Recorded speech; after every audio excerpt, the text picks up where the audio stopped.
Bien, l'actualité toujours. Balayons-la, attaque d'un militaire en patrouille. Militaire d'ailleurs, ce matin j'avais là encore un ancien militaire qui représente les anciens militaires qui nous disait mais ces militaires finalement ce sont des abribus quoi. Ils ne peuvent pas bouger, ils sont mal armés, on se demande comment ils sont armés mais pas avec l'arme qu'il faut, enfin etc. Ils sont armés mais ils n'ont pas les munitions donc ouais, c'est quand même assez inefficace faut le dire. Est-ce que pour vous c'est un acte terroriste? On ne sait pas.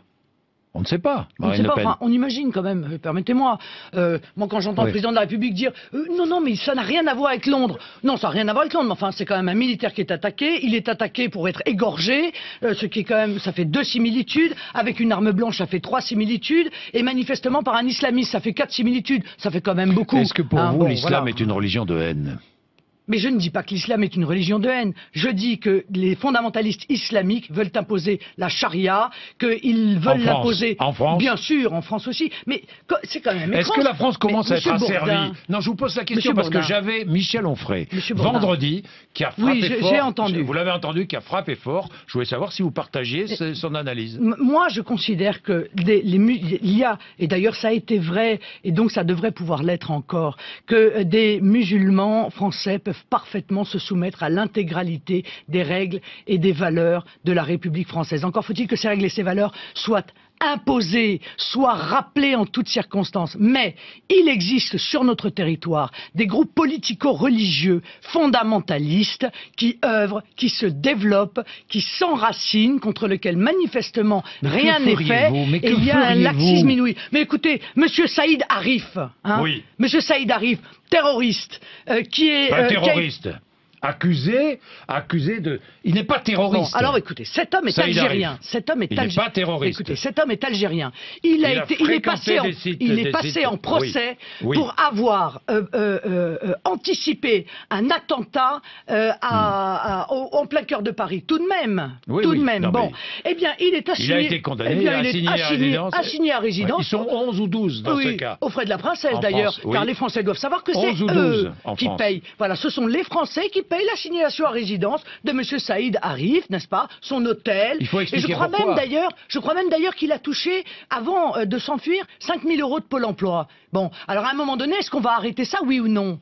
On apprend... Alors qu'est-ce qu'on fait de ces 11 ou 12 personnes? On les renvoie, voilà, dans leur pays. Mais l'Europe nous l'interdit. Eh bien, on dit à l'Europe... les règles européennes. Eh bien, nous disons à l'Europe... Parce que dans leur pays, ils sont menacés de mort. Eh bien, je m'en moque. Voilà, c'est clair, je m'en moque. Voilà, ils avaient qu'à y réfléchir avant.